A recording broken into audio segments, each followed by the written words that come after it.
نحمده ونستعينه ونستغفره ونؤمن به ونتوكل عليه ونعوذ بالله من شرور أنفسنا ومن سيئات أعمالنا من يهده الله فلا مضل له ومن يضلله فلا هادي له ونشهد أن لا إله إلا الله وحده لا شريك له ونشهد أن محمدا عبده ورسوله أما بعد فإن خير الحديث كتاب الله وخير الهدي هدي محمد صلى الله عليه وسلم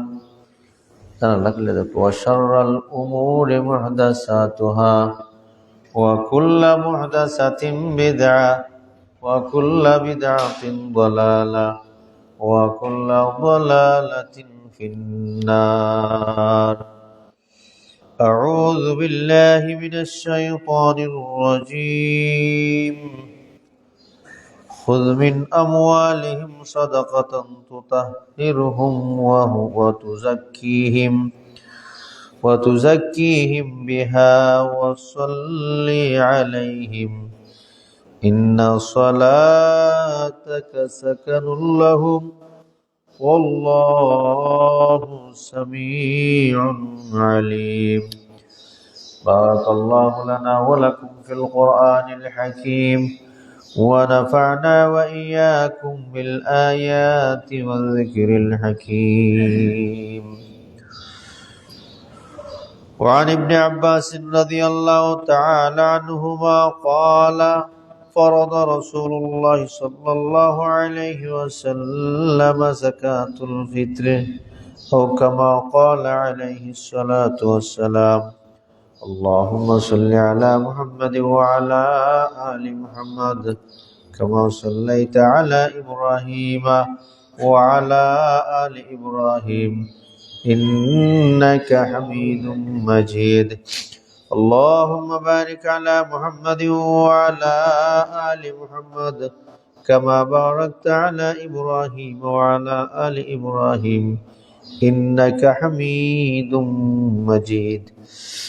সমস্ত প্রশংসা সমস্ত তারিফ মহান আল্লাহ সুবহানাহু ওয়া তাআলার জন্য, যে আল্লাহ সুবহানাহু ওয়া তাআলা আমাদেরকে এখন পর্যন্ত রমজান মাসে সুস্থ রেখে আল্লাহর বড় একটা ফরজ বিধান, ইসলামের একটা রুকন যে সিয়াম পালন করা, রমজানের রোজা রাখা, এটা যাবৎ পর্যন্ত আল্লাহ সুবহানাহু ওয়া তাআলা আমাদেরকে সুস্থ অবস্থায় প্রত্যেকটা রোজা পালন করার তৌফিক দান করেছেন। এজন্য আমরা কালিমাতুশ শুকুর আদায় করি আলহামদুলিল্লাহ।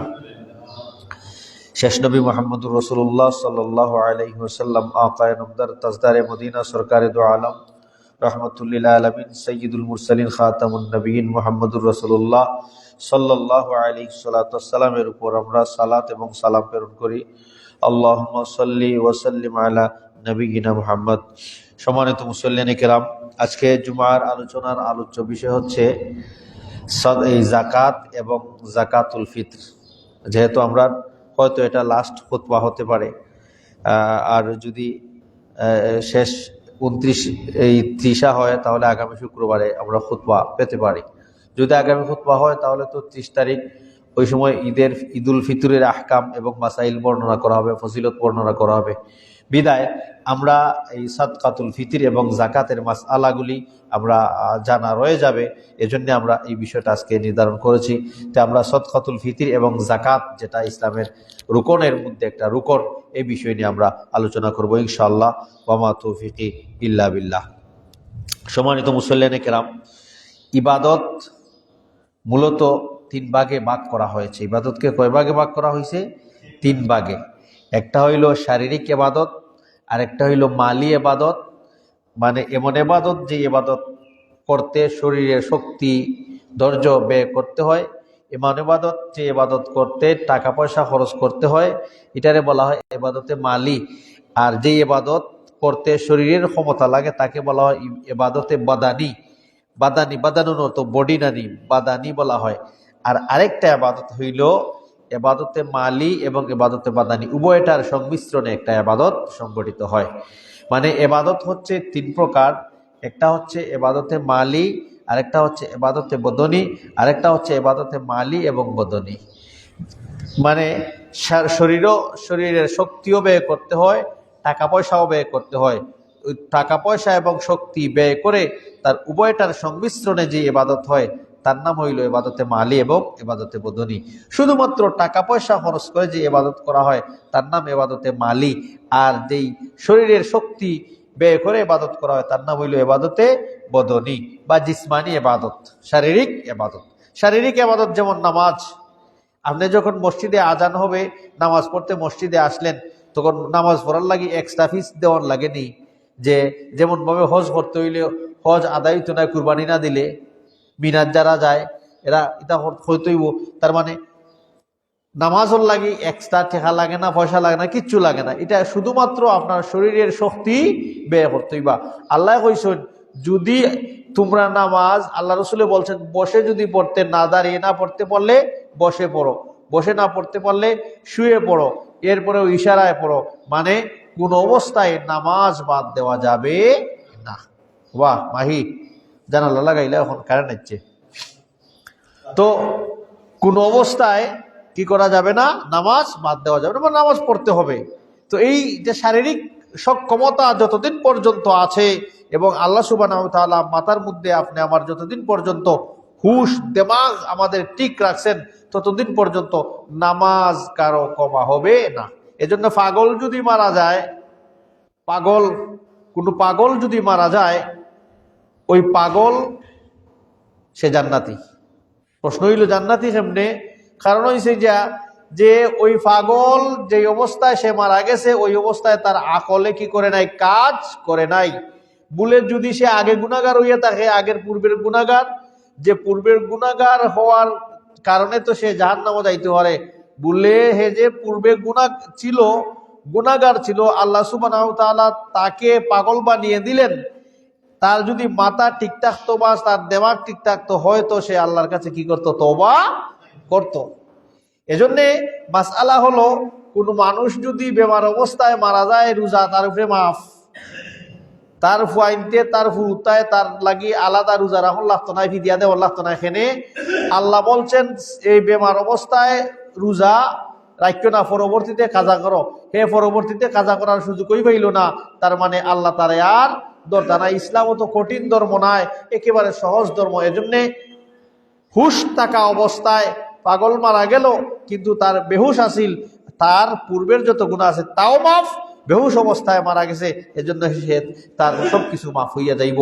এজন্য আমাদের দেমাগ, আমাদের হুশ, এটা বড় একটা নিয়ামত।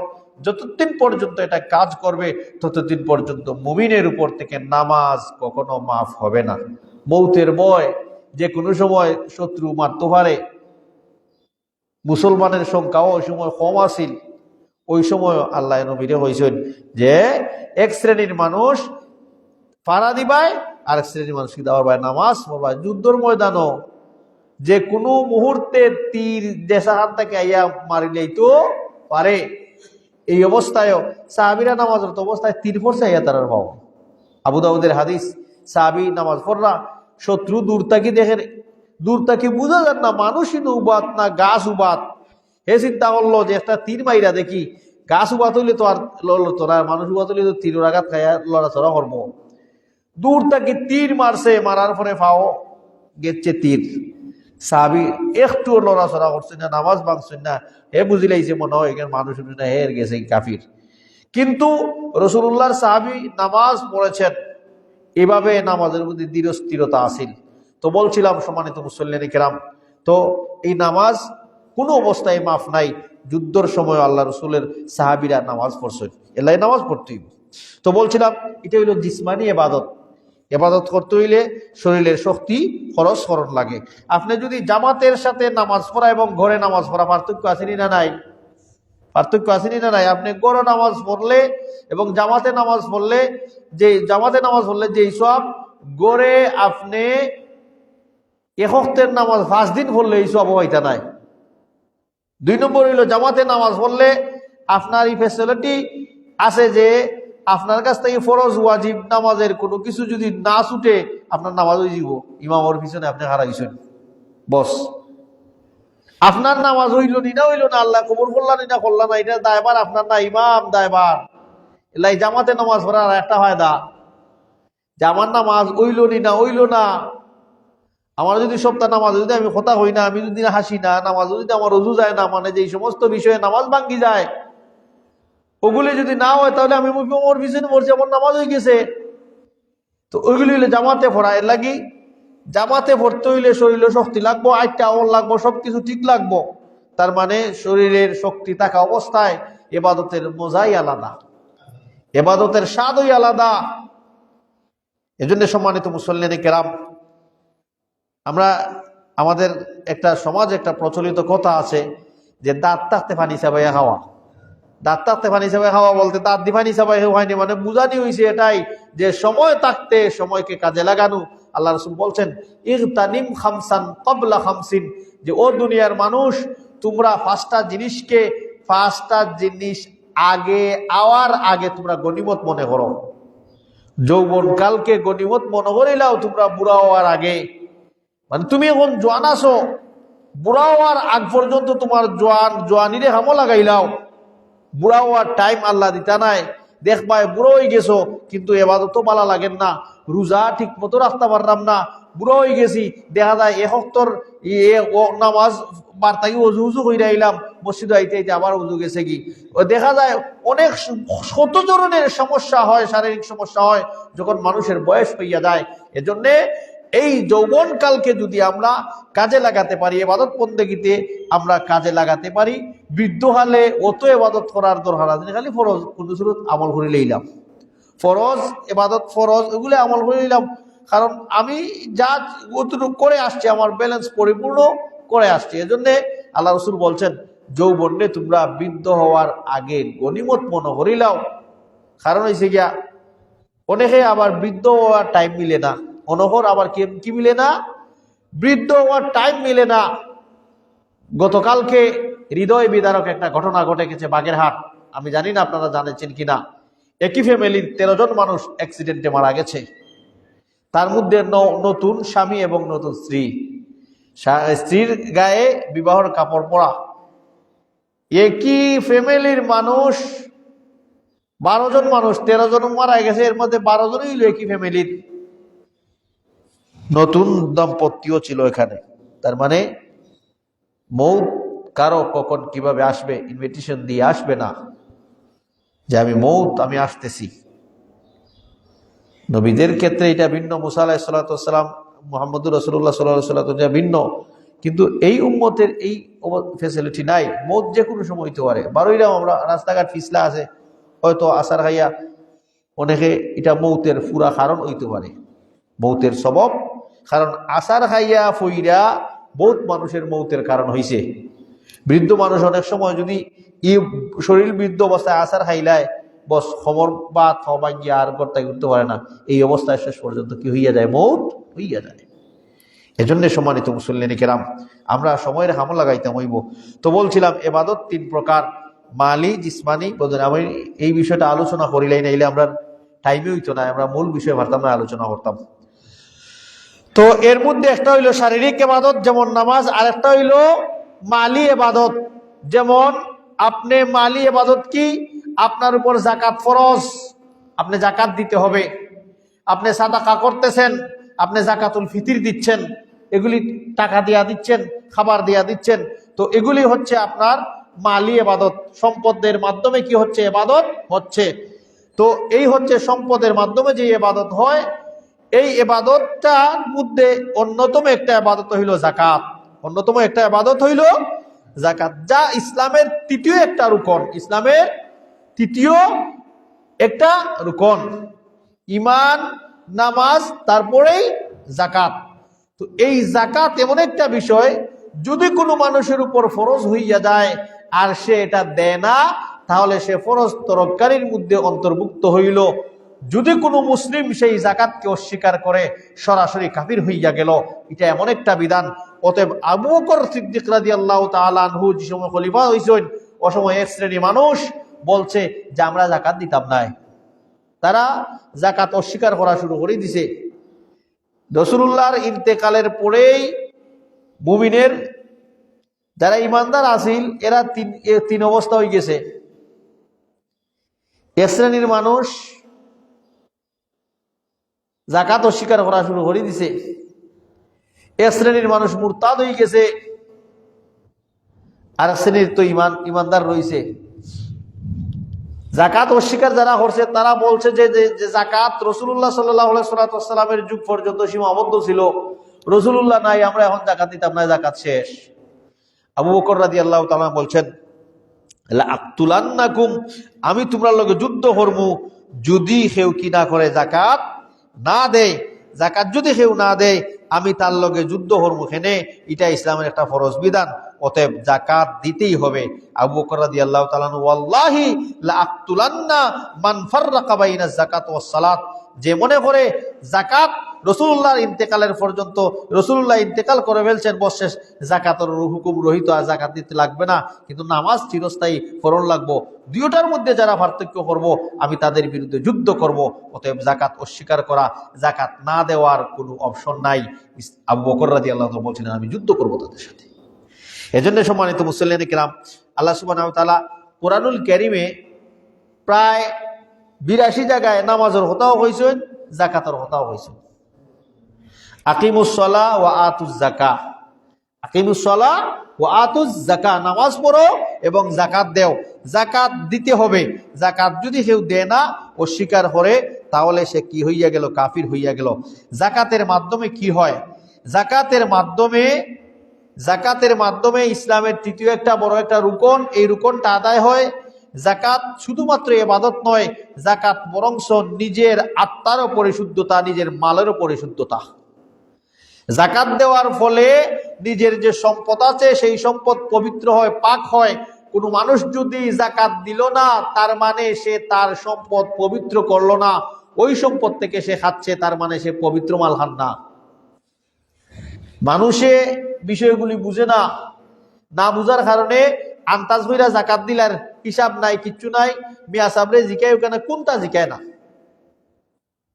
না জিকায় বস মন গড়া হে কিছু টাকা নির্ধারণ করলি বলে আমি জাকাত দিলাম, জাকাতের টাকা হিসাব করছে না। তার সম্পদ কি পরিমাণ সম্পদ, কোন জাতীয় সম্পদ হইলে জাকাত হয় ওগুলি জানেই না। আর মন গড়া সে 10,000 15,000 টাকা আগলায় তোর আছে, 100 টাকা বা হইরা খালি এজন হইরা দিলাইলো মানুষে, বস এটা হইলো জাকাতের টাকা। খাবার দিলাইলো না, খানি দিলাইলো। জাকাত টাকা পয়সা ছাড়া অথবা স্বর্ণ মুদ্রা বা স্বর্ণ এবং রূপ ছাড়া আর কোন জাতির জিনিস দিয়া যদি কেউ জাকাত আদায় করে, জাকাত হবে না। ভালো করে বুঝবেন। কেউ যদি জাকাতের টাকা দিয়া খাবার কিনিলায়, 100 পিস খাবার কিনা গরিব গুড়াই দিলাই, ঈদের দিন তারা ফিনবনে, জাকাত আদায় হবে না। কেউ যদি জাকাতের টাকা দিয়া খাবার কিনিলায়, খাদ্য কিনা দিলায় বলে মানুষে আমি খানি দিলাই, জাকাত আদায় হবে না। কেউ যদি জাকাতের টাকা দিয়া মসজিদ দান করিলায়, জাকাত আদায় হবে না। কেউ যদি জাকাতের টাকা দিয়া মানুষের ঘর বানাইয়া দেয়, জাকাত আদায় হবে না। হ্যাঁ, ঘরের দরকার, মানুষের প্রয়োজন, তারে জাকাতের টাকা দেউকা, আপনি তারে মালিক বানাইয়া দেন, এবং মালিক বানাইয়া দেয় তারে কইতে পারেন যে আমি দেখলাম তোমার ঘর দরজার অবস্থা, আমি তোমার এত টাকা জাকাতর দিলাম, আশা করি তোমার ঘর হান ঠিক করাইবাই। তুমি এরকম তুমি কইতে পারো, এরকম আমরা বলতে পারি। তো জাকাতের বিষয়গুলো এটা ইসলামের একটা রুকন, কিন্তু আর এই রুকনগুলি জানা দরকার, বোঝা দরকার, আমল করা দরকার। মন গোড়া মনের মতো আন্তাজ হইরা আমল করলে ইসলাম আদায়িত নয়। এর লাগি সম্মানিত মুসল্লিয়ানে কেরাম, জাকাতে মানুষের মাল যেভাবে পবিত্র করে, মানুষকেও এভাবেই পবিত্র করে। এজন্যে মানুষের ভিতরে বখিলতির যে অপবিত্রতা আছে ওটা দূর হইরা দিলে জাকাতে। অনেক বখিল মানুষ, অনেক কৃপণ মানুষ হওয়ার কারণে জাকাত দিতে চায় না। হয় জাকাত দিলে আমার সম্পত্তি কমে যায়, 40 ভাগের 1 ভাগ দিলে ইতাম সর্বনাশ, বাক্কা টেকা হয়ে যাব, হেও চিন্তা করেন। তো এই জাতীয় মানুষকে বখিলতি থাকি তারে পবিত্র করে জাকাতে। তো জাকাত শুধুমাত্র একটা ইবাদত নয়, জাকাত মানুষের মানুষের সম্পদ যেভাবে পবিত্র করে, মানুষকে ওভাবেই পবিত্র করে। যাকাত সমাজ থেকে দরিদ্র বিমোচন করে, যাকাত মানুষের অন্তর থেকে বখলাতি দূর করে, যাকাত সম্পদের মধ্যে বারাকা হয়, যাকাতের কারণে সমাজ সুন্দর হয়, যাকাতের কারণে ইসলামী রাষ্ট্র ব্যবস্থা, ইসলামী রাষ্ট্র কাঠামো, বায়তুল মালের ফান্ড শক্ত হয়, যাকাতের মাধ্যমে অভাব অনটন দরিদ্র বিমোচন হয়। এজন্য সম্মানিত মুসল্লিয়ানে কেরাম, যাকাত ইসলামের এই সূচনা লগ্ন থেকেই প্রায় দ্বিতীয় হিজরির সময় কি হয়েছিল, যাকাত ফরজ হয়েছিল। এখন পর্যন্ত কিয়ামত পর্যন্ত কি থাকবে, সেই যাকাত ফরজ থাকবে। এজন্য সম্মানিত মুসল্লিয়ানে কেরাম, কুরআনুল কারীমে নামাজের লগে যাকাতের কথা আল্লাহ সুবহানাহু ওয়া তাআলা প্রায় জায়গাতেই বলছেন। সূরা বাকারার মধ্যে আল্লাহ সুবহানাহু ওয়া তাআলা বলেন, ওয়াকিমুস সালাতা ওয়া আতুজ যাকাত ওয়ারকাউ মা'আর রাকিঈন, তোমরা নামাজ পড়ো, তোমরা যাকাত দাও, এবং যারা ওয়ারকাউ মা'আর রাকিঈন, যারা রুকু করনেওয়ালার সাথে তুমি কি করো, রুকু করো। মানে রুকু করার কারীর সাথে রুকু করো, অর্থাৎ ইমামের সাথে কি করো, নামাজ পড়ো, জামাতে নামাজ পড়ো। ওয়ারকাউ মা'আর রাকিঈন দ্বারা বুঝাইছো জামাতের সাথে কি করা, নামাজ পড়া। মানে যারা রুকু করে তাদের লগে রুকু দেও, যারা সিজদা করে তাদের লগে সিজদা দেও। এর অর্থ কি, তা জামাতে নামাজ, এর অর্থ কি, জামাতে নামাজ। এজন্য আল্লাহ বলছেন নামাজ পড়ো, যাকাত দেও, এবং এই নামাজে জামাতের সাথে নামাজ পড়ার চেষ্টা করো। ইবনে উমর রাদিয়াল্লাহু তাআলা থেকে হাদিস বর্ণিত যে ইসলামের রুকনগুলির মধ্যে, পাঁচটা রুকনের মধ্যে একটা রুকন হইল যাকাত। ইবনে উমর রাদিয়াল্লাহু তাআলা আনহুমা ক্বালা রাসূলুল্লাহ সাল্লাল্লাহু আলাইহি ওয়াসাল্লাম বুনিয়াল ইসলামু আলা খামসিন, ইসলামের রুকন হইল পাঁচটা। শাহাদাতু আল্লা ইলাহা ইল্লাল্লাহ ওয়া আন্না মুহাম্মাদুর রাসূলুল্লাহ ওয়া ইকামুস সালাহ ওয়া ইতাউজ যাকাত ওয়াল হজ। আল্লাহ ছাড়া কোনো ইলাহ নাই, সাক্ষ্য দেওয়া মুহাম্মদুর রাসূলুল্লাহ আল্লাহর বান্দা এবং রাসূল, নামাজ প্রতিষ্ঠিত করা, যাকাত দেওয়া, এবং হজ ফরজ হলে হজ করা, সৌমে রমজান, রমজান মাসে কি করা, রোজা রাখা। লা শাহাদাতু আল্লাহ ইলাহা ইল্লাল্লাহ ওয়া আন্না মুহাম্মাদুর রাসূলুল্লাহ, আল্লাহ সাক্ষী দেওয়া, মুহাম্মদুর রাসূলুল্লাহ মিলে একটা রুকন। ইকামুস সালাহ, নামাজ প্রতিষ্ঠিত করা, দুইটা রুকন। ওয়া ইতাউজ যাকাত, এবং যাকাত দেওয়া, এটা হলো তৃতীয় রুকন। আর ওয়াল হজ, এবং হজ করা ফরজ হলে ইসলামের চতুর্থ রুকন। এবং ওয়াসৌম রমাদান, রমজানে সিয়াম পালন করা যদি ফরজ হয়, এটাই হলো ইসলামের পঞ্চম রুকন। অতএব বুখারীর হাদিস 8 নম্বর হাদিস, ইসলামের রুকনের মধ্যে তৃতীয় নম্বর রুকন হইল যাকাত। অতএব যাকাত ফরজ হইলে কেউ যদি দেয় না যাকাত, তার মানে তার মাল সে অপবিত্র রাখলো, আর অপবিত্র রাখার ফলে সে ওই ফরজ হওয়া মাল, যাকাত যেই মালের উপর, যেই সম্পদের উপর ফরজ ছিল, ওই ফরজ হওয়া জাকাতের মাল থেকে, সম্পদ থেকে যখন সে খাইলো ফিরলো, সে নাফাক জিনিস ফিরলো, কারণ সে মাল অপবিত্র করছে না, পবিত্র করছে না, তার মাল অপবিত্র রয়েছে। আর সে অপবিত্র মাল তাকে খার ফিনদের সব কিছু করেন, কারণ এটা জাকাত দিয়ে পবিত্র করছে না। তো জাকাত দিলেই মাল পবিত্রই। বা আল্লাহ বলছেন, খুয মিন আমওয়ালিহিম সাদাকাতান তুতাহহিরহিম ওয়া তুযাক্কিহিম বিহা ওয়া সাল্লি আলাইহিম। নবী, আপনি যাদের উপর যাকাত ফরজ হইছে তাদের কাছ থেকে যাকাত আপনি গ্রহণ করেন। কেন? লিতুযাক্কিহিম, যাতে করে তাদের মালকে, তাদেরকে কি করা হয়, পবিত্র করা হয়। অতএব যাকাতের মাধ্যমে সম্পদের পবিত্রতা হয়, যাকাতের মাধ্যমে নিজের নফসের পবিত্রতা হয়। যাকাত না দিলে সম্পদ পবিত্র হইল না, অতএব ওই অপবিত্র সম্পদ আপনি খাইলেন, পরিধান করলেন। সম্মানিত মুসল্লিয়ানে কেরাম, এজন্য যাকাত দিতে হবে। যাকাত দ্বিতীয় হিজরিতে কি হয়েছিল, ফরজ হয়েছিল। যাকাত দ্বিতীয় হিজরিতে রাসূল সাল্লাল্লাহু আলাইহি ওয়াসাল্লাম মক্কা থেকে যে মদিনায় হিজরত করে আসছিলেন, ওই দ্বিতীয় বৎসর কি করছেন, আল্লাহ সুবহানাহু ওয়া তাআলা যাকাত ফরজ করে দিয়েছেন। অতএব ওই সময় থেকেই যাকাত ফরজ। সেও যদি এটা অস্বীকার করে কাফির, সেও যদি দেয় না গুনাহগার হইল। যাকাত দ্বারা পবিত্র হয় মাল, নিজের নফস, যেটা আল্লাহ সুবহানাহু ওয়া তাআলা সূরা তাওবার মধ্যে বলছেন, খুয মিন আমওয়ালিহিম, যে আল্লাহ বলছেন যে আল্লাহ রসুল আপনি তাদের কাছ থেকে সম্পদগুলি নেন যেটা যাকাত ফরজ হইছে। তুযাক্কিহিম ওয়া তুতাহহিরুহুম ওয়া তুযাক্কিহুম, দেহুকা, মালও পবিত্র হইব, ওয়া তুযাক্কিহিম, হেও পবিত্র হইব, নিজের নফস পবিত্র করবা, যার কাছ থেকে যাকাত নিবেন বা যারা যাকাত দিবে নিজেও পবিত্র হবে, এবং তার সম্পদও কি করবে, পবিত্র করবে। এজন্য যাকাত দিতে হবে। যাকাত এই সমস্ত মালের উপর ফরজ হয় যা বর্ধিত হয়। কোন জাতীয় মাল যাকাত দেওয়া লাগবো? যেই জাতীয় মাল বাড়ে, যেই জাতীয় সম্পদ বাড়ে, বর্ধিত হয়, এই জাতীয় সম্পদের উপরই যাকাত হয়। উসুল ইয়াদ রাখবা। যেই জাতীয় মাল বর্ধিত হয়, যেই জাতীয় সম্পদ বর্ধিত হয়, এই জাতীয় সম্পদের উপরেই যাকাত হয়, আর কোনো ওই বিষয়ের উপর যাকাত হয় না। যেমন ফসলের উপর যাকাত আসেনি না নাই? ফসল আছে, উসরি জমিন হলে উসুর দিতে হয়, তার মানে এই ফসল বর্ধিত হয়, উৎপাদিত হয়। পশুর উপর যাকাত, ছাগলের যাকাত আছে, গরুর যাকাত আছে, উটের যাকাত আছে, আমরা জানি না এটা। এগুলি বর্ধিত সম্পদ, এগুলির উপর যাকাত আছে, নির্দিষ্ট সমপরিমাণ নেশাব আছে, এগুলি হইলে যাকাত দিতে হয়। সোনা দানা এগুলি বর্ধিত সম্পদ, ব্যবসায়ীভাবে হলেও আরো বর্ধিত, গরু কিনা রাখলেও আরো এমনি অটোমেটিকলি বাড়ি যায়। আমার বিয়ার সময় স্বর্ণের বড়ি আছে 50,000 টাকা, এখন হইল 2,60,000 টাকা, কোনোদিন করে রেট আমি দেখে আইছি। তার মানে এগুলি বর্ধিত সম্পদ। তো বর্ধিত সম্পদের উপর কি হয়? যাকাত ফরজ হয়। কতটুকু হইলে যাকাত দিতে হইব? বলে 7.5 তোলা স্বর্ণ, 7.5 তোলা স্বর্ণ ডিজিটাল হিসাব হইল যে এই 7 বড়ি 5 গ্রাম। এখন এক বড়ি হইল আপনার 11 গ্রাম 68.6, এই 11 গ্রাম দিয়া আপনি এই 68 পয়েন্ট দিলেই কি হইয়া যাইব? এক বড়ি হয়ে যাব। এখন এটারে আমরা তুলা দিয়া কনভার্ট করতাম পারি। তো এটা ডিজিটাল হিসাব আর কি। কেউ যদি এ পরিমাণ সম্পদের মালিক হয়, 7.5 তুলা বা 7.5 বড়ি স্বর্ণ সমপরিমাণ সম্পদের মালিক, কোন জাতীয় সম্পদ? বর্ধিত সম্পদ। এখন বিজনেস আছে, ওগুলি বর্ধিত সম্পদ। এখন আপনার গাড়ি আছে, এগুলি ইনকাম, এগুলি টাকা বিজনেস লাগি বর্ধিত সম্পদ। আপনার গড় 3টা 4টা আছে, একটা গড়ও আপনি তাহরা বাকি দুগুলি বাড়া লইরা বিজনেস হিসাবে আপনার এগুলি বর্ধিত সম্পদ, যাকাত আসবে। তো যাকাত কত টাকার মালিক হইল? বলে টাকা দিয়ে হিসাব নাই, যাকাত মালিক, যাকাতের হিসাব করা হয় স্বর্ণ মুদ্রা এবং রূপ্য মুদ্রা দিয়া। স্বর্ণ মুদ্রা এবং রূপ্য মুদ্রা দিয়া কেন? বলে রাসূলুল্লাহ সাল্লাল্লাহু আলাইহি ওয়াসাল্লামের যুগে যেই সময় যাকাত ফরজ হয়েছিল, ওই সময় টাকা পয়সা কিতাদি মাঝি হিসাব হতো স্বর্ণ মুদ্রা এবং রূপ্য মুদ্রা, যার নাম ছিল দিনার এবং দিরহাম।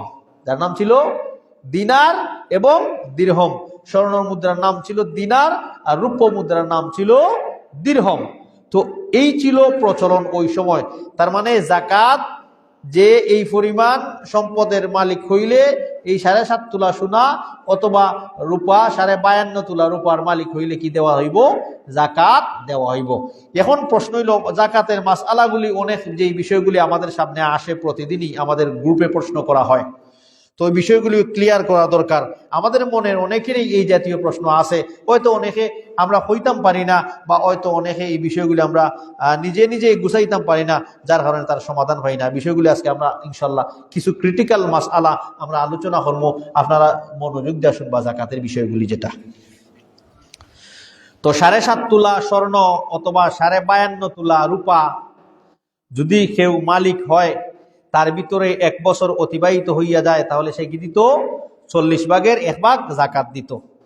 তো রাসূলুল্লাহর যুগে স্বর্ণ মুদ্রা এবং রৌপ্য মুদ্রার মাধ্যমেই কারো সম্পদ হিসাব করা হইতো। আপনার টাকা 20 লাখ আছে, 50 লাখ আছে, আপনার 20 লাখ এবং 50 লাখ অনুযায়ী আপনার যাকাতের হিসাব আসবে না।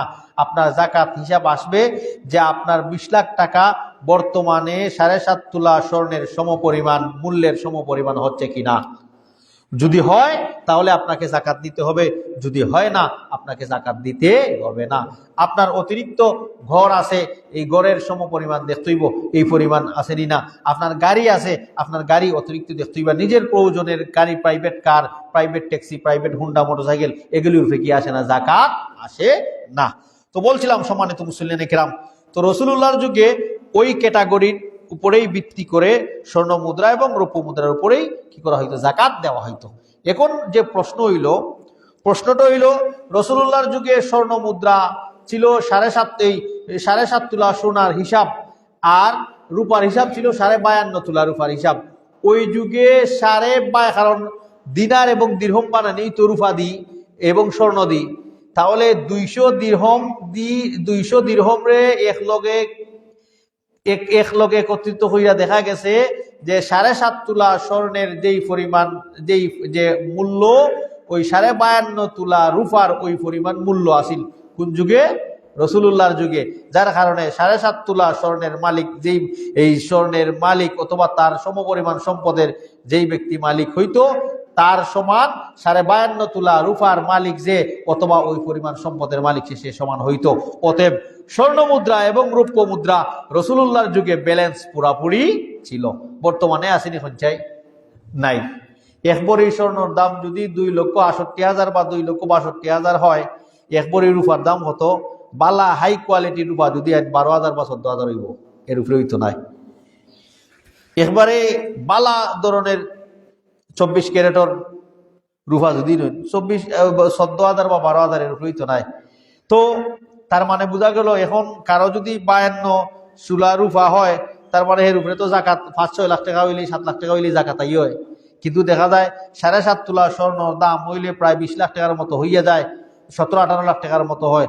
তার মানে একজন 18 লাখ টাকার মালিক হইয়াও জাকাত দিত আর একজন 7 লাখ টাকার মালিক হইয়াও জাকাত দিত। সেমনে ইসলামে তো এটা ব্যালেন্স ঠিক রাখলো না। কোনটা বিষয় যে স্বর্ণ মুদ্রার হিসাব করলে দেখা যায় 7.5 তোলা স্বর্ণ বা 7.5 ভরি স্বর্ণের দাম বাজার রেট কত, আর 52-52.5 তোলা রূপার বাজার রেট কত দেখা যায়। তো সমান হয় না। তো ওই ব্যক্তি জাকাত কিসের হিসাবে দিবে? রূপার দাম দইরা দিব না স্বর্ণের দাম দইরা দিব? সম্মানিত মুসলিম, এটা একটা জটিল প্রশ্ন। তো আমি বলছিলাম যে রাসূলুল্লাহ সাল্লাল্লাহু আলাইহি ওয়াসাল্লামের যুগে টাকা পয়সার যে হিসাব করা হইতো, ওই হিসাব দিনার এবং দিরহমের মাধ্যমে করা হইতো, এবং তার সেটা ছিল স্বর্ণ মুদ্রা এবং রৌপ্য মুদ্রা। পরবর্তীতে যখন এই স্বর্ণ মুদ্রা এবং রৌপ্য মুদ্রার প্রচলন বাদ হইয়া গেল, তখন কাগজের টাকার সিস্টেম আইল, কাগজের টাকার প্রচলন আসলো। কাগজের টাকার প্রচলন আসার পরে ওই কাগজের টাকা কিভাবে মানুষ কি করবে, কাগজের টাকা কিভাবে মানুষ তার একটা মূল্য নির্ধারণ করবে, যে এটা 500 টাকা নোট, এটা 1000 টাকা নোট, এটা 1 টাকা নোট, এটা 20 টাকা নোট, সেটা কিভাবে মূল্য নির্ধারণ করবে?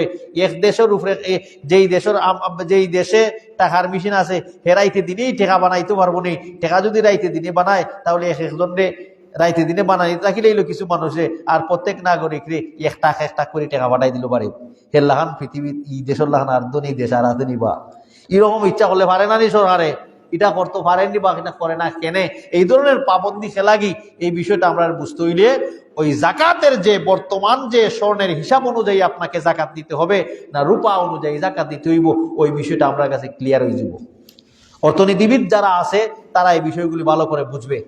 তো সম্মানিত মুসল্লিয়ানে কেরাম, তো ওই যুগে ইহুদিরা চিন্তা করলো মুসলিমদের তো স্বর্ণের অভাব নাই, এদের স্বর্ণ কিভাবে আমরা হাতিয়ে নেওয়া যায়, কি করা যায়?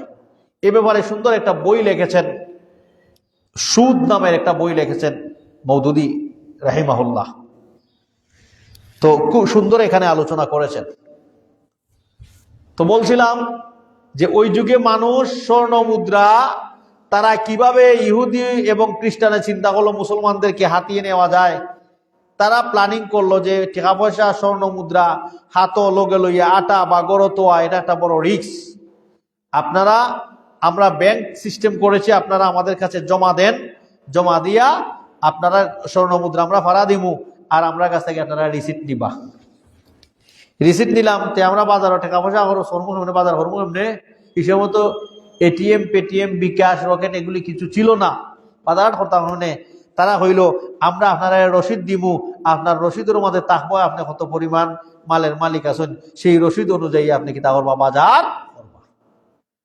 এভাবে প্রচলন, এভাবে সিস্টেম চলতে চলতে চলতে চলতে মুসলমানের এখন বাজারের যে প্রয়োজন আছিল রসিদ দিয়া সারিলার, কাপড় কেনার যে প্রয়োজন আছিল রসিদ দিয়া সারিলার, তেলের যে প্রয়োজন আছিল রসিদ দিয়া সারিলার, স্বর্ণের দরকার আছে নি আর স্বর্ণ রিজার্ভ আছে তা হোক। আস্তে আস্তে আস্তে আস্তে তারা এটাকে আরেকটু ডিজিটালাইজ করে উন্নত করে তারা এটা টাকার হিসাবে নাম দিল, যে তোমার স্বর্ণ আমার কাছে 20 ভরি আছে, তোমার 20 ভরি স্বর্ণের দাম কত টাকা, ও নেও আমরা টাকা বানাইয়া দিলাম তোমারে। তার মানে এক একজন যেই পরিমাণ স্বর্ণের মালিক তাকে এই পরিমাণ ওই অ্যামাউন্ট তাকে কি করা হলো, বানিয়ে দেওয়া হলো।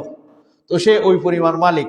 এখন সারা বিশ্বে বর্তমানে এ যুগে যে প্রত্যেক দেশে যে যার যার টেকা ছাপানি হয়, আমরা দেশও যে বর্তমানে দেশ 20 টিকি আর 10 টিকির কোনো হালত আছে নি? নাই। বলে টেকা বানায় না এখানে, হুট করে টেকা ইচ্ছা করলে বানানি যাওয়ার সিস্টেম কোনো দেশই নাই।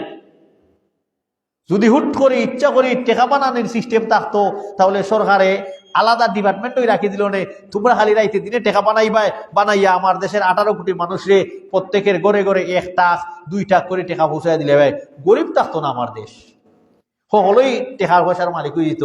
1 টাকের মালিক টেকার বড় বড় দিলাই ভাই, তো কারণ টেকার বানায় দিতে পারে না নিচে হলে সরকার এগুলি কেন করে না? যে এটা পাবন্দি হইল যে প্রত্যেক দেশের স্টেট ব্যাংক আছে, আলাদা ব্যাংক, ওই ব্যাংকের হিসাব আছে যে এই দেশে কি পরিমাণ স্বর্ণ মুদ্রা রিজার্ভ আছে, এই পরিমাণ স্বর্ণ মুদ্রা রিজার্ভ হলে, এই পরিমাণ ডলার রিজার্ভ হলে সে এই পরিমাণ টেকা প্রতি বৎসর ছাপাইতে পারবো। তাহলে বুঝে থাকলে বলেন, সারা বিশ্বে যে টেকা ছাপানি হয় স্বর্ণের উপরে হিসাব কইরা না রূপার উপরে হিসাব কইরা? স্বর্ণের মুদ্রার উপরে হিসাব কইরা। অতএব কেউ যদি এ যুগে তার টেকার হিসাব করতে হয়, স্বর্ণের হিসাব করতে হইব, রূপার হিসাব করলে হইতো নাই। যে 7.5 তোলা স্বর্ণের সমপরিমাণ মূল্য অথবা টাকা যদি তার কাছে থাকে, তাহলে সে কি করতে হইব? যাকাত দিতে হইব। হইল যাকাতের একটা যে স্বর্ণ তাকি রূপা তাকি টেকা কনভার্ট হইল কিভাবে হইল, মোটামুটি আকারে আমি আপনাদেরকে একটা ইঙ্গিত দিলাম। এটার বিস্তারিত আলোচনা বাক্কা আলোচনা, তো মোটামুটি ইঙ্গিত এই কারণেই দিলাম যাতে করে বর্তমান যে এই আধুনিক যুগে যে যাকাতের যে একটা মাসআলা, ওই মাসআলাটা আমাদের কাছে পরিষ্কার হইয়া যায়। তা এখন আমরা আমাদের কাছে ক্লিয়ার হইল যে বর্তমানে আমি যদি যাকাত দিতে চাই, আমি 3 লাখ টাকা বা 4 লাখ টাকার মালিক হইলে আমার উপরে যাকাত ফরজ হইবনি? বলে না, সেনে 52.5 তোলা রূপার দাম 3-4 লাখ টাকা দিয়ে মিলি দেয় 52.5 তোলা রূপা। আল্লাহ রসুলে কইছেন সেও যদি 52.5 তোলা রূপার সম পরিমাণ মূল্যের মালিক হয় অথবা 7.5 তোলা, তাহলে হে যাকাত দিত। বলে ওই যুগে 7.5 তোলা রূপ সোনা এবং 52.5 তোলা রূপা দুইটার ব্যালেন্স কি আসিল? সমান আসিল। এ যুগে ব্যালেন্স সমান নাই, যার কারণে এখন সারা বিশ্বে যে মুদ্রা চাপিত হয় সেটা তার রিজার্ভ অনুযায়ী, সেটা স্বর্ণ মুদ্রার উপরে ভিত্তি হইরা, যদিও ইহুদি খ্রিস্টানরা এটার এখন বাদ দেয়া, তারা এখন এটার ডলারে কনভার্ট করে লাইছে। কারণ মূল বিষয় আছিল ইসলামের অর্থনীতি যেটা, এটার মূল হইল স্বর্ণ মুদ্রার উপরে নির্ভর করতো সারা বিশ্বের অর্থনীতি। এখন ইহুদি খ্রিস্টানরা কিভাবে আমরার মাথার মধ্যে হারাইয়া দিছে, এখন ডলারের রেট বাড়লে পৃথিবীতে জিনিসের দাম বাড়ে, ডলারের রেটের সাথেই পৃথিবীর অন্যান্য জিনিসের দাম কমা বাড়া। ডলারের রেট বাড়ছে, বস জিনিসের দামও দেখা যায় কমে গেছে, মূল্যস্ফীতি হয়ে গেছে। ডলারের রেট কম, এভাবে কিন্তু ডলার দিয়া বিশ্বের অর্থনীতির দিক বিবেচনা কি করতেছে? ইহুদি খ্রিস্টানরা নির্ধারণ করতেছে।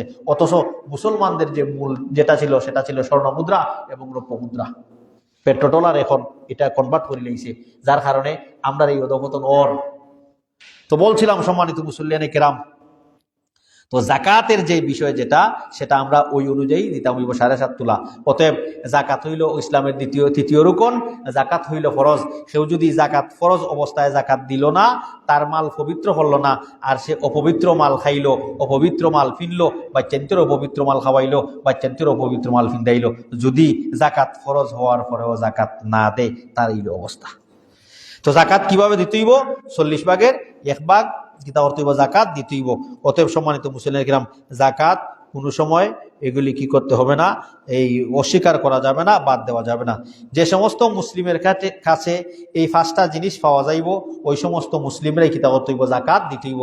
যদি 5টা জিনিস না পাওয়া যায়, যাকাত দিত নাই। 1 নম্বর হইল সে স্বাধীন হইতে হইব। সে যদি পরাধীন হয়, তার কোনো কিছু কর্তৃত্ব নাই, এইভাবে যদি হয় তাহলে তার উপরে যাকাত আইতো নাই, স্বাধীন হইতেইব। 2 নম্বর হইল গিয়া হে কিন্তু মুসলিম হইতেইব। 3 নম্বর হইল নেশাব পরিমাণ মালের মালিক হওয়া। নেশাব পরিমাণ মাল কি? মানে 7.5 তোলা স্বর্ণের মালিক হইল। 3 নম্বর হইল নিজের মালিকানা হইতেইব, নিজের মালিকানা হইতেইব। যেমন তার বাবার কোটি কোটি টাকা আছে, এখন আইস না হয় খাইলি কিন্তু সম্পদের মালিক তো আমি হই। বাবা আসুন এখনো সন্তান ওয়ারিস হইছেন না, অতএব সন্তানের উপরে যাকাত ফরজ নাই, বাবার উপরে যাকাত ফরজ, কারণ হে মালিক না এখনো।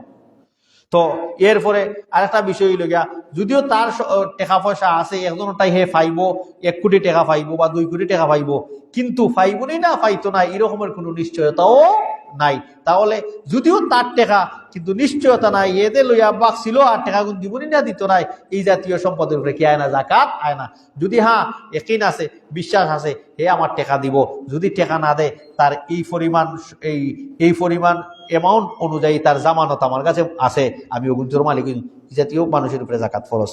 তো নিজে মালিক হইতেইব এবং 1 বৎসর 1 বৎসর চন্দ্র মাস সূর্য মাস নয়, ভালো করে খেয়াল রাখবা যে জাকাত দিতেইব আরবি মাসের লগে হিসাব হইরা, চন্দ্র মাসের লগে হিসাব হইরা, সূর্য মাসের লগে হিসাব হইরা নাই, সূর্য মাসের লগে হিসাব হইরা নাই। এর লাগি সূর্য মাসের লগে হিসাব হইরা আমেরিকা, লন্ডন, পশ্চিমা যত দেশ আছে এর লাগি আমরা তারার লগে টাইমিংয়ে মিলে না। তো দেখা যায় আমরা 1 দিন 2 দিন আগে তারা ঈদই যায়। তো চন্দ্রমাস আর সূর্য মাস যার কারণে আমরা অনেক সময় এইগুলিরে বুঝি না আর কি। তো চন্দ্রমাসের লগে হিসাব হইরা জাকাত দিতে এখানে বলে ইসলামে যত ধরনের ইবাদতের বিষয় আছে চন্দ্রমাসের লগে নির্ধারিত। ঈদ আমরা করবো শাওয়ালের 1 তারিখ, শাওয়ালের 1 তারিখ ধর্ম, রমজানের পরে শাওয়াল নাইনি। আমরা কুরবানি ঈদ করবো জিলহজের 10 তারিখ, মহরমের সিয়াম রাখমু আশুরার 10 তারিখ, আইয়ামে তশরিক 11, 12, 13, তার মানে সব আরবি। কিন্তু তে আপনি আমার যত ধরনের ইবাদত আছে সব আরবি মাস, আরবির লগে হিসাব, কারণ আল্লাহ দুনিয়া সৃষ্টি থাকি ও সময় আরবি মাস সৃষ্টি হইরা দিছেন গণনার লাগি। বাংলা মাস, ইংরেজি মাস যত মাস আছে এগুলি মানুষের বানানি, মানুষের তৈয়ারকৃত মাস। তো বলছিলাম যে পূর্ণ 1 বৎসর আপনি আমার সম্পদ যদি হয় এভাবে, তাহলে এটার উপরে পূর্ণ 1 বৎসর অতিবাহিত হলে তার উপরে জাকাত ফরজ হইব, জাকাত দিতে হইব। এই হলো জাকাতের আমরা মোটামুটি একটা আলোচনা করলাম। যেহেতু আমরা সামনের জুমা যদি হয়ে যায় 30 রমজান হয়, তাহলে শুক্রবারে সামনের জুমা হইব, আর ওই সময় আমরা ঈদের আলোচনা করবো, আর এই জাকাতের আলোচনা করা যাইতো নাই। আরেকটা যে মূল বিষয় রমজানের রোজার লগে যে রিলেটেড যেটা, সেটা হচ্ছে সাদকাতুল ফিতির।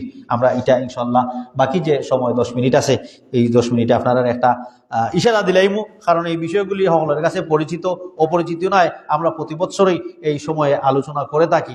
তো আমরা খালি ইশারা দিলাইমু যাতে কইরা আমরা এগুলি রিভিশন হয়ে যায় আর আমরা পালন করতে আমরা সহজ হয়। সাদকাতুল ফিতির, ফিতির মূলত ফিতর এটা আরবি শব্দ। আমরা হইনা ফিতরা অথবা ফিতরা কিলা দিতাম, ওই ফিতির শব্দ এটা কিন্তু আরবি শব্দ। তো আরবি শব্দের ফিতির ফা তোয়ারা এর অর্থই হলো বঙ্গ করা, রোজা ভাঙ্গা, রোজা ভাঙ্গা। ফিতরা কোন সময় দেন? যে রোজা যে সময় আমরা বাঙ্গিলাইমু বলতে কোন সময়? যে সময় আমরা 30টা রোজা অথবা 29টা রোজা কিন্তু হয়ে যাব, কমপ্লিট হয়ে যাব, ইফতার শেষ আর আমরা রোজা নাই, ওই সময় ফিতরা দিতায়। সেনে যেই রোজা যে রাখছি ওই রোজার ভুল ত্রুটি এবং ফাহিশা অনর্থক কথাবার্তা আছে, মানুষের বদনাম উদ্দাম গাইছি রে বা মানুষের কি বুতুবত গাইছি, কথা সব কিছু কিতা যাইব, হাইটিয়া যাইব। কোনটার কারণে? ফিতরা দেওয়ার কারণে। তার নাম হইল সাদকাতুল ফিতরা। সাদকাতুল ফিতরা খেনে দিমু তুমাতুল লিল মাসাকিন, মিসকিন হল তোর খানি, মিসকিন হল তোরে খানি দিবার লাগি, মিসকিন হল তোর কিতা দিবার লাগি? খানি দিবার লাগি। যার কারণে এটার মধ্যে 2 মত। একমত হইল খানি দিলে ফিতরা আদায় হইব, আর একমত হইল যে না, টেকা দি যদি অবস্থা বুঝা কেউ যদি টেকা দিলায় তাহলে ফিতরা কিন্তু হয়ে যাব, আদায় হয়ে যাব। 2টা মাসলা পাওয়া গেল না নি। একগুলো এই ব্যাপারে শক্ত যে না, আমরা রাসূলুল্লাহ সাল্লাল্লাহু আলাইহি ওয়াসাল্লামের সুন্নাহ যেভাবে আসছে আমরা এভাবে পালন করবো। অতএব আমরা খানি দিয়া দিব জাকাত, এই সাদকায়ে ফিতির। মানে খাবার বলতে কি প্রত্যেক দেশের মানুষের সাধারণ যে খাবার, যেটা এই খাবার অনুযায়ী আমি জাকাত দিব, সেই সাদকায়ে ফিতরা দিব। আমরা দেশের মানে উমুমি খাবার যেটা সচরাচর 99% মানুষে যেটা খায়, 99% মানুষে কোনটা খায়? ভাত খায়। এক শ্রেণীর মানুষে ডাক্তারের পাবন্দির কারণে ভাত খাইতে পারে না, ভাত খাওয়ার তারও মন চায়, তো এই ডায়াবেটিস হয়ে গেছে বা কোলেস্টেরল সব কিছু মিলাইয়া, কিন্তু ভাত হইল আমরা জাতীয় খাবার। ভাত কি আমরা খাই, অতএব আমরা আমাদের প্রধান খাবার যেটা, এটা হিসাব কইরা জাকাত দিতে হইব। এক শ্রেণীর মানুষে কইছেন যে এটা হইল জাকাতুল ফিতর। সম পরিমাণ কতটুক সময় কিতা আমরা ইনশাল্লাহ আলোচনা করবো, যেহেতু টাইম শেষ হয়ে যায়। তার মানে যে জাকাত সদকাতুল ফিতর হইল ফরজ। সদকাতুল ফিতর কি? ফরজ। সদকায়ে ফিতর যেটা ফিতরা আমাদের কাছে পরিচিত, ওই ফিতরা হইল ফরজ। ইবনে আব্বাস রাদিয়াল্লাহু তাআলা আনহুমা বলেন, ফরাদা রাসূলুল্লাহ সাল্লাল্লাহু আলাইহি ওয়াসাল্লাম জাকাত আল ফিতরি, যে আল্লাহ রাসূল সাল্লাল্লাহু আলাইহি ওয়াসাল্লাম আমাদের উপর জাকাতুল ফিতর অর্থাৎ এই ফিতরা যেটা, এটা ফরজ করেছেন। কি করেছেন? ফরজ করেছেন। ইমাম আবু হানিফা রাহিমাহুল্লাহ উনার মতে হইল যে জাকাতুল ফিতর এটা হইল ওয়াজিব, ফরজ নয়। তো আল্লাহ রাসূল সাল্লাল্লাহু আলাইহি ওয়াসাল্লাম এটাকে ফরজ করেছেন। অতএব ইবনে আব্বাস বলেন জাকাতুল ফিতর যেভাবে জাকাত দ্বিতীয় হিজরিতে ফরজ হয়েছিল, এমনই ভাবে এই জাকাতুল ফিতর যেটা ফিতরা, এটাও দ্বিতীয় হিজরিতে ফরজ হয়েছে। তবে জাকাত আপনি 12 মাসের যে কোনো মাসে হিসাব কইরা আপনি দিতে পারবা। রমজানও কেন দেওয়া হয়?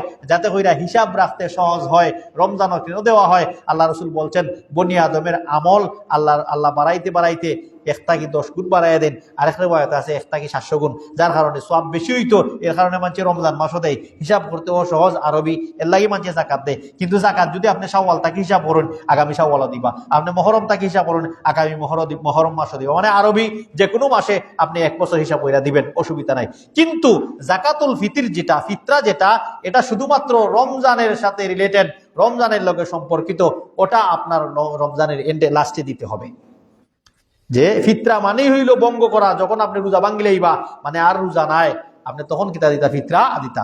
যদিও 1 দিন 2 দিন আগে দেওয়া যায়, আব্দুল্লাহ ইবনে উমর রাদিয়াল্লাহু তাআলা থেকে হাদিস বর্ণিত, সেটা জায়েজ আছে আর কি। তো যাই হোক, সম্মানিত মুসল্লিয়ান কিরাম, বলছিলাম দ্বিতীয় হিজরিতে ফরজ হইছে যে এটা খেনে তুহুরাতান লিসাইম, সাই মহলতর রোজাদারের রোজা পবিত্র করার লাগি, মিনাল্লাহি ওয়ার রাফাস, যে ওই অযথা কাজ এবং ভুলভ্রান্তি যেগুলি হয়েছে, রোজা রাখিয়া এই সমস্ত গুনাগুনি মানুষের গীবত বদনাম কতটা করছি গাইছি, এই জাতীয় বিষয় থেকে আমাদের রোজাকে পবিত্র করার জন্য তুরমাতান লিল মাসাকিন, মিসকিন হলতর খাবার। তো ওইটা হইলো খাবারের একটা হিসাব আমি বলি। তো খাবার দিয়া দিমু না টেকা দিয়া দিমু? খাবারে এবং টেকার এই ব্যাপারে 2টা মত বলছিলাম। যে এক শ্রেণীর মানুষ বলছেন যে না, টাকা দিয়া দাও। কেন? বলে এই খাবার দিয়া দাও, টাকা দিয়া দেওয়া লাগতো না। আর শ্রেণী হলে যে না, টাকা দিলে আইলে বালা, হে তার মনে জিতা চায় ওটা কিনে খাইতে পারবো, হে ফল যদি জানে চায় ফল খাইতে পারবো, বা তো হলর গরু আছে, হয়তো গরু মাংস নাই, এই ঈদের দিন গরু মাংস লই গিয়া খাইতে পারবো, টাকা দিলে আইলে। এর কথার মধ্যে যুক্তি আছে। তো তারা আল্লাহ রসুল সাল্লাল্লাহু সাল্লাম বলছেন যে না, খানি দিয়া দিবাই। যারা খানি দিয়া দেওয়ার কথা বলেন, তারা বলেন যে দেখেন, রসুল্লাহর যুগেও মানুষের টাকার প্রয়োজন আসিল না? আসিল না? টাকার প্রয়োজন সব গরিবেরই আছে। ওই সময়ও আল্লাহ রসুলের খিতা করছেন যে খানি দিয়েই দিছেন। অতএব খানি দিয়া দেওয়া এটা হইল উত্তম। আরো গুলো বলছেন যে জায়েজ আছে কেউ যদি টাকা দিয়ে দেয়, কারণ মানুষের মূলত হচ্ছে যে গরিবদেরকেও ঈদের সাথে, আমাদের আনন্দের সাথে তাদেরকেও আনন্দে সামিল করা। মিসকিন যারা আছে, অতএব খাবার আছে, তার গরু পর্যাপ্ত পরিমাণ চাল আছে, মানুষের বুত্তা দিলাইছেন, এখন তার মনে মনে খেয়াল যদি 2000 টাকা হয়ে যেত রে, কালকে গিয়া গরু মাংস লই এলাম নে, কদম তুলি থাকি। তা আপনি যখন ফিতরার টাকা দিলেই বা, তখন হে পাইলো, পাইয়া খুশি হয়ে গেল। এর লাগে এক শ্রেণীর উলামায়ে কইছেন কেউ যদি টাকা দিয়া দিলাই হিসাব কইরা, তখন তার ফিতরা আদায় হয়ে যাব, জায়েজ আছে। এখন কেমনে দিবা এই টাকা, সেটা হিসাব করবো প্রতি বৎসর। কেউ হিসাব প্রতি বৎসর সাদকাতুল ফিতরা নির্ধারণ করা, এটা ইসলামে সাপোর্ট করেনি। আমরা যে জিকাই ইবার কত ফিতরা দিতাম বা, এটা কোন সেন্সে জিকাই, এই বিষয়টা মানছে বুঝে না। সম্মানিত মুসল্লিয়ানে কেরাম, ইসলামের সৌন্দর্যতা আমরা রসুল সাল্লাল্লাহু আলাইহি সাল্লামের আমলে, অনুকরণে এগুলি এবং অনুসরণে এগুলি প্রকাশ পেতে হবে। আল্লাহ রসুল সাল্লাল্লাহু আলাইহি সাল্লাম কইছেন সদকাত যাকাত। ইবনে আব্বাস রাদিয়াল্লাহু তাআলা বলেন ফারাদা রাসূলুল্লাহ সাল্লাল্লাহু আলাইহি ওয়াসাল্লাম যাকাত আল ফিত্রি, রাসূলুল্লাহ সদকায়ে ফিতরা যেটা, এটা আমরা ফরজ করছেন। তো রাসূলুল্লাহ বলছেন যাকাতুল ফিতর ফরজ, 1400 বছর আগে এটা ফরজ হয়ে গেছে। তার ফরজ হওয়ার ক্ষেত্রে 2026 আইয়া অত টাকা ফরজ হইব, 2027 আইয়া অত টাকা ফরজ হইব, এরকম কোনো অপশন যদি কোনো মানুষে চিন্তা করে, তার ইমান থাকতো না। কেউ যদি মনে করে 1400 বছর আগে আল্লাহ রসুলে ফরজ কইরা গেছেন, 2020 আইয়া অত টাকা যাকাতুল ফিতরা ফরজ, 2022 আইয়া অত টাকা ফিতরা ফরজ, মানে ফরজ দিন দিন আপডেট ওর ফরজ একমাত্র আল্লাহ এবং আল্লাহর রসুল ছাড়া পৃথিবীর এমন কোনো মায়ের সন্তান নাই যে কোনো ইসলামের বিধিবিধান নিজে ফরজ বানাইলেই তো, কেউ পারতো না। এই অথরিটি কেউ নাই, সেউরিরই নাই যে রসুল্লাহ কইছেন 5 ওয়াক্তের নামাজ ফরজ, বা আমি বড় সাহেব, আমি 1000 2000 মানুষ লইয়া আমার খানকার মাঝে বই, আজকে আমরা 6 ওয়াক্ত নামাজ পড়লিম, 6 ওয়াক্ত ফরজ, এরকম কেউই অথরিটি আসেনি? নাই। তার মানে যে প্রতি বছর আমাদের যে জাকাতুল ফিতরা যে নির্ধারণ করা হয়, এটা কিসের ভিত্তিতে করা হয়? বা এটা কমে বাড়েনি, কমে বাড়ে ওসেন্সে দ্রব্যমূল্যের মূল্য যদি বাড়ে তখন ওগুলি বাড়বো, কেউ যদি টেকা দিয়ে কনভার্ট করে আর কি। তো এই হলো হিসাব। জাকাতুল ফিতর কিতা কিতা দিয়ে দেওয়া যায়? আল্লাহ রসুলে কইছেন কিশমিশ, খেজুর, পনির, গম মানে আটা আর কি, এই জাতীয় জিনিস। আরেক হাদিসের মধ্যে আছে যে প্রত্যেক দেশের জনসাধারণের যে খাবার, এই খাবার দিয়া যদি কেউ জাকাতুল ফিতর দেয় তাহলে আদায় জীব। কতখান হইলে দিত? কতখান দিত? 1 সা। 1 সা হইল আরবি একটা মাফার একটা যন্ত্র, আরবিতে সাউন বলা হয়। এটার কিলোগ্রামে কনভার্ট করলে কতখান হইব আমি কইয়া দিব আপনারা। আগে আপনারা একটা হিসাব দিলাই। আরবরা তারা চামড়া দি বা বেদ দিয়ে আমরা আগে দেখতাম ফুরুতাতে, এখন তো এটা ফুরা, হেরি, বুতি এগুলি প্রচলন নাই। আগে ফুরা আসিল, বড় বড় এই খিতাদি মানুষে বানাইতো, এগুলি প্রচলন আস্তে আস্তে উঠে গেছে।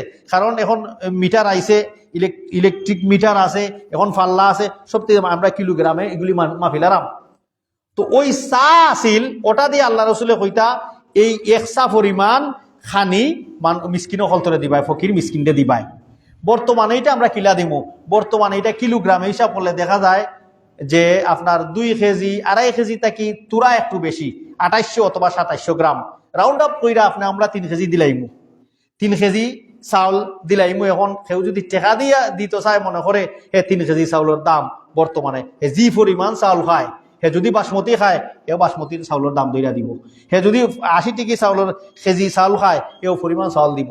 এখন কেউ যদি মনে করে যে না, আল্লাহ সুবহানাহু ওয়া তাআলা আমার সম্পদ দিচ্ছেন, নিয়ামত দিচ্ছেন, আমি আল্লাহ রসুলের যেহেতু বলছেন খেজুর দিয়াও সৎকায় ফিতরা দেওয়া যায়, অতএব আমি 3 কেজি খেজুরের দাম মানুষে দিমু। আজওয়া খেজুর, মরিয়ম খেজুর, যে সুক্কারি খেজুর, যে সমস্ত ভালো ভালো ব্র্যান্ডের খেজুর আছে, আমি ওই জাতীয় খেজুরের দাম দইরা 3000 2500 হইরা দিমু আমি। সেও যদি আরো মনে করে যে আমি কিশমিশ দিয়া দিমু, কিশমিশের দাম দইরা হয়ে দিতে পারে। তো এটা হইল মূল উসুল সদকায়ে ফিতরের ক্ষেত্রে। তো বাড়ে কমে কেমনে? মানে দ্রব্যমূল্যর দাম যদি বাড়ে, অতএব ইটার লাগি আপনি জাকাতুল ফিতরা কত দিতাম, আমি ইমাম সাহেব রাইয়া প্রতি বছর জিকানি লাগতো নাই, ইসলামী ফাউন্ডেশনের দিকে তাকানি লাগতো নাই, আমি মূল বিষয় হইয়া দিলাম 3 কেজি চাউল আপনি যেটা খাইন প্রতি বছর, 3 কেজি থেকে সামান্য কম রাউন্ড আপ করে লাইলে যাই যায়, সাদকা আপনি যত বাড়াই দিবা তত যাইস। লাগে হিসাব সহজ কইরা দিলাম আমি, 3 কেজি চাউল আপনি যেটা খাইন ওই পরিমাণের মূল্য যত হয় হিসাব কইরা আপনি সাদকায়ে ফিতির দিলাইবা। আলাদা মিয়া সাহেব, আলাদা মুফতি জিগানি লাগতো নাই। এই ক্ষেত্রে আপনারা ওই জিনিসটা ফলো করে লইবা। তো সদকাতুল ফিতির এটা কোন সময় দিতা? আল্লাহ রাসূল সাল্লাল্লাহু আলাইহি ওয়াসাল্লাম কইছেন নামাজের আগে দেউকা, মুসল্লি ঈদগাহ যাইবার আগে। আর আব্দুল্লাহ ইবনে উমর কইছেন 1 দিন 2 দিন আগে যদি কেউ দিলে যাই আছে, 3 দিন আগে 4 দিন আগে 25 রমজান থাকি 21 রমজান থাকি 27 রাত থাকি যদি কেউ দেওয়া শুরু করে ফিতরা আদায় হইতো নাই, সাধারণ নফল সদকা হইব। ঈদের জামাতের পরে যদি কেউ ফিতরা দেয়, টাইম পাইছি না, তাহলে তার ফিতরা আদায় হইতো নাই। ফিতরার টাইম আমি আপনারা হইয়া দিলাইছি, হয়তো ঈদের জামাতের আগে অথবা 1 দিন 2 দিন, ঈদের 1 দিন 2 দিন আগে আপনি কি তাহরবা ফিতরা দিবা। আল্লাহ সুবহানাহু ওয়া তাআলার যত বিধিবিধান আছে সব কিছুকে সহজভাবে আপনি আমাদের উপর আমল করার সহজভাবে আমল করার তৌফিক দান করুক। আল্লাহুম্মা আমিন। আকুলু কওলি হাযা আস্তাগফিরুল্লাহ লি ওয়া লাকুম লিসাইরিল মুসলিমিন ফাস্তাগফিরু ইন্নাহু হুয়াল গফুরুর রহিম।